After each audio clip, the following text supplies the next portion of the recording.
E este acordo, o Tratado de Escazú, é o nosso tema agora de uma entrevista aqui. A gente está nos estúdios da rádio e da TV Câmara com o relator desse acordo. A gente lembra que acordos internacionais, eles precisam ser confirmados pelo Congresso. E o deputado Clodoaldo Magalhães, do PV de Pernambuco, que relatou esse acordo de Escazú, está com a gente, portanto, aqui nos estúdios da rádio e da TV Câmara para falar mais sobre a importância desse tema.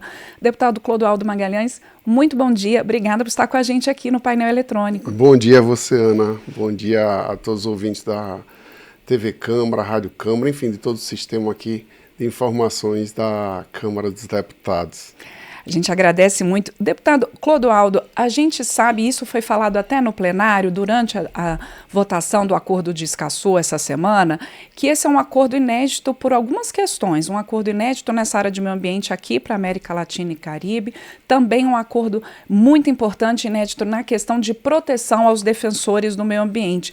E aí eu queria, para a gente poder começar a nossa entrevista, e para quem está nos acompanhando, que o senhor pudesse explicar, em linhas gerais, por que esse acordo ele é tão importante e esse ineditismo realmente desse acordo?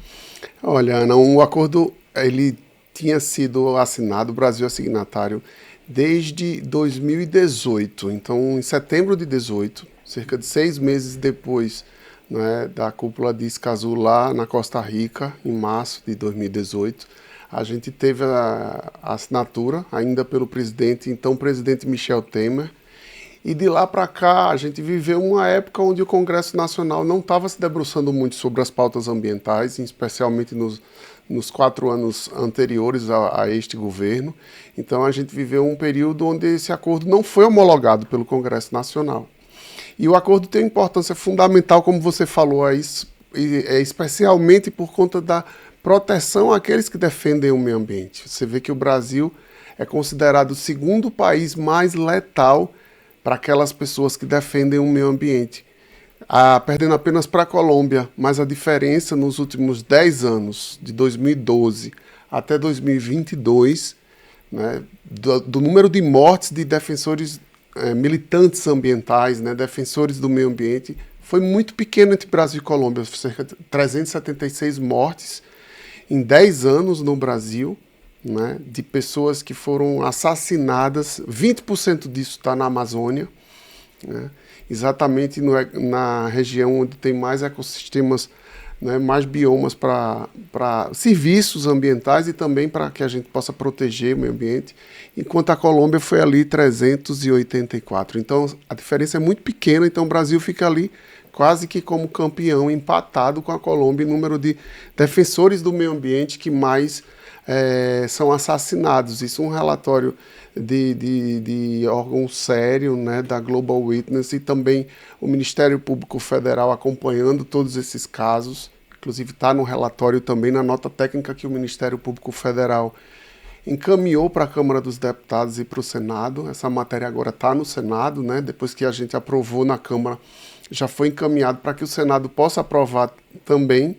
A gente diz com rapidez, mas depois de tantos anos, né, de 2018 até 2025, são aí 7 anos, para que o Senado possa aprovar e a gente possa entregar, não só para a sociedade brasileira antes da COP30, na verdade agora na COP30, como também para toda a comunidade internacional, já que este acordo ele é o primeiro acordo no mundo onde a gente tem aí claramente, expressamente, garantias para os defensores ambientais, para os militantes ambientais, né? Então, primeiro acordo que a gente vê que foi necessário deixar expresso esses tipos de garantias. Não, sim, pode continuar. Porque o senhor trouxe aqui uns dados que chamam realmente muita atenção para quem está acompanhando, né? Durante 10 anos, 376 pessoas assassinadas no país por conta da sua atuação como defensor de direitos do meio ambiente. E aí a gente fala de comunidades tradicionais, a gente fala de povos indígenas, a gente fala realmente de ativistas. 20% na Amazônia. Recentemente eu escutei ali no programa Roda Viva uma entrevista com o presidente do IBAMA, o Rodrigo Agostinho, e ele falando de que nem os funcionários do IBAMA, por exemplo, entram em operações na Amazônia sem a presença da Polícia Federal, da Polícia Rodoviária Federal, porque o crime organizado descobriu que tem sido também vantajoso usar os recursos ambientais, da exploração da madeira, da questão da mineração ilegal. Então, não é uma questão realmente muito complexa, e a gente está vendo aí o crime organizado atuando, né? Talvez um dos pontos mais importantes em relação ao Escazú é esse acordo internacional que a gente homologou aqui na Câmara e que eu tive esse desafio de ser relator, é exatamente este, porque associado à proteção ambiental, associado à defesa daqueles que militam na área ambiental, né, na defesa dos direitos humanos, dessas comunidades originárias, né, dessa população originária, das comunidades indígenas, por trás de tudo isso está exatamente isso que você está falando, o crime organizado, que além do crime ambiental, da devastação do meio ambiente, tem grilagem, tem o tráfico de drogas nas fronteiras, que tem sido a principal causa da violência hoje urbana no Brasil. E quando eu falo urbana, não é só nas grandes capitais brasileiras, né? A droga tomou conta de cidades pequenas de todo o país. Então, esta entrada do tráfico, as drogas estão entrando pelas fronteiras, então é muita grilagem, né? Muito garimpo ilegal, devastação dos nossos biomas, né? Os crimes ambientais. Então, todos esses crimes estão entrelaçados. E a transparência que o acordo traz, a garantia, a participação popular em todas as discussões ambientais, no nosso planejamento ambiental, a transparência com os dados, né, ambientais, para que a gente tenha não só segurança jurídica, ao contrário de que muitas pessoas dizem que aumenta a burocracia. Eu acho que você tem maior capacidade de acesso à justiça para aqueles que estão precisando de proteção nessas situações de ameaça à sua própria vida, à sua própria dignidade humana, mas também a desburocratização naquela questão de você ter catalogado informações. A gente teve que ter um cuidado em relação à catalogação de informações dos produtores rurais, e aí a gente teve que fazer um acordo com a Frente Parlamentar Ambiental para dar um destaque em relação à proteção dos dados individuais dos produtores rurais, né, que foi a Frente Parlamentar Ambiental. Alguns parlamentares puderam nos ajudar nisso. A gente precisa registrar primeiro os parlamentares que estavam ali ao nosso lado, como Lupion, Newton Tato, né, Ivan Valente, tantos que se destacaram. Desculpa só interromper, para quem está acompanhando a gente, às vezes não acompanha o dia a dia, o deputado Lupion ali pela frente da agropecuária, o deputado Newton Tato pela frente ambientalista. Então todo mundo ali sentado em torno de um texto que pudesse atender os diferentes setores. Exatamente, porque você não tinha como mudar muito o texto, porque é um acordo internacional na América Latina e no Caribe, onde todos são signatários dos mesmos 26 artigos e um anexo. Mas existiam tinha alguma flexibilidade para a gente acrescentar, né?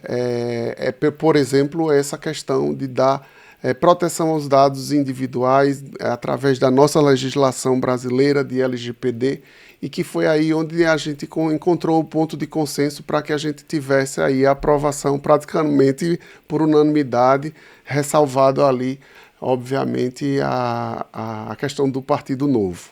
E aí, deputado Clodoaldo, como o senhor falou que se chegou a esse consenso, então essa preocupação que até alguns deputados manifestaram em plenário de, eventualmente, essa troca de informações que está prevista no Acordo de Escazú, poder, por exemplo, tratar ali de dados sensíveis que atrapalhem os negócios, isso, na avaliação do senhor, com essa ressalva ali relacionada à nossa Lei Geral de Proteção de Dados, ficou ressalvado e ficou atendido? Sim, foi uma questão que a Frente Parlamentar Ambiental colocou, né, e que nós achamos pertinentes, porque isso não ia também atrapalhar a questão de dados públicos, dados importantes transnacionais para o combate à criminalidade, até porque todas as ações de combate ao crime organizado que precisa de inteligência transnacional, da participação da Interpol, tudo isso precisa de dados, mas também a salvaguarda de dados individuais desses produtores rurais precisava,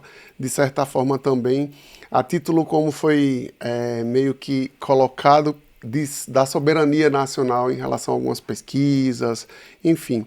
Isso foi salvaguardado, de certa maneira, com um acréscimo desse texto.